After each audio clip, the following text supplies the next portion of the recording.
Welcome to my studio here in New York City. I'm Daniel Norton, and today we're going to talk about freezing action. Well, action. We're going to freeze liquid.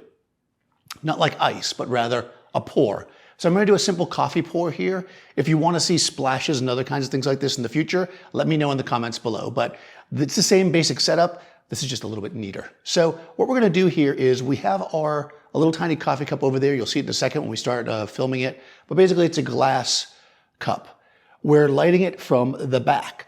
We're doing that so that we can get maximum coverage. It keeps it simple. You can do this by having a completely separate background. That would just require lighting it up separately. But again, I'm trying to focus on the technique here, so we're going to keep it simple. What I've chosen to use is a Profoto B10. You can see it back there. It's actually pretty far away. It's probably like 7-8 feet away from the set. That's what spreads out as much as possible and hits what you see dangling here, which is called translume. Translume, as the name might imply, is basically translucent material. It's kind of plasticky. There's different levels of it. This is the light translume. Basically, it comes in rolls from Savage. I will put a link in the description. You can use this for really anything you want. And one of the reasons why I use this over, let's say, using a softbox, which would also work, you're not gonna have any issues with wrinkles or lines. It's perfectly smooth. It's even, and we can back the light way up. If it's inside a softbox, we can't really do that, right? So getting even distribution might be tougher to do. So once we have this here, our light's basically centered on the frame. I've got my Nikon over here. I'm just gonna turn the modeling light so you guys get a sense for it. You can see that to the modeling light, it doesn't look, I'm not sure you can see it, but to the modeling light, it doesn't look perfectly even. In fact, let me turn off the overheads here. But when the flash fires, it will distribute the light more evenly and we'll get a nice even burst.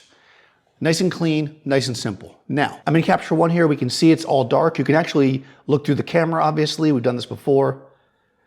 And we can see what's in front of us. I can actually focus on the product. One thing we wanna do is make sure none of the light in the space is affecting our shot. So I'm gonna disable the flash for a second. And I'm going to take a shot. What we should get, hopefully, is a black frame. So let's close this.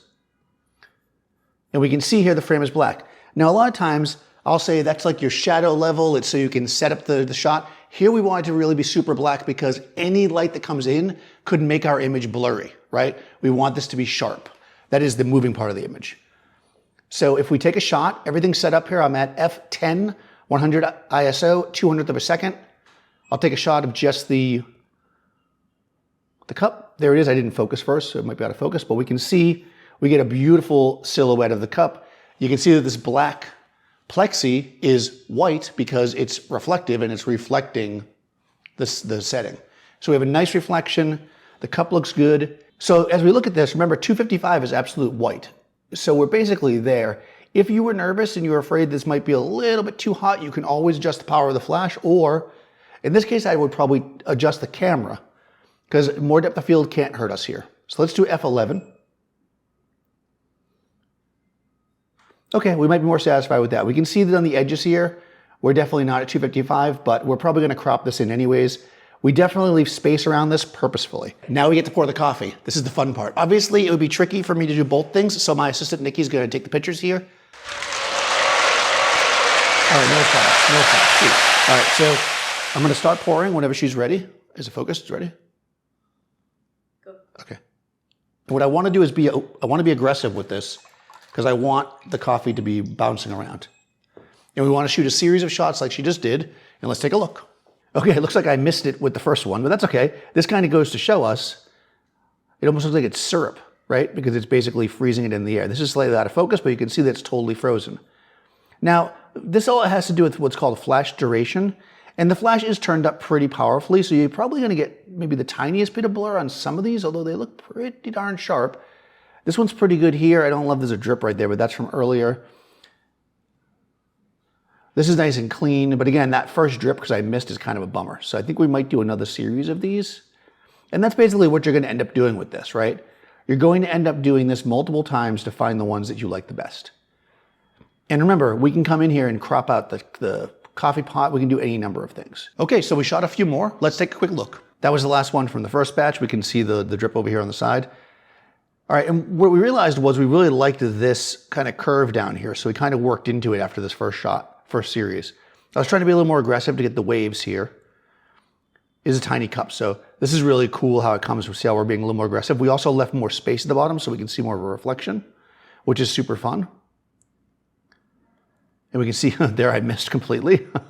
But you know, it's very cool because we can see, like, that's kind of neat, right? You can actually do shots like that. It almost looks like there's like some kind of solidness to it, like a slushy. And then here, finally, we got one that I think is really nice. We have lots of action here. It's frozen. We have this. And we don't see the coffee pot in this, but it's easy enough that we could add the coffee pot or crop it in a way that it doesn't look silly without the coffee pot.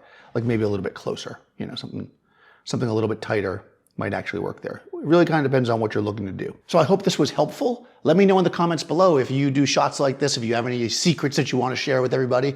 Also check the description. You'll find a link to all the gear I'm using here if you want to check it out. You'll find a link to the Discord server if you want to jump on over there and join the conversation, and a link to my Patreon if you'd like to support the channel. I'll talk to you soon.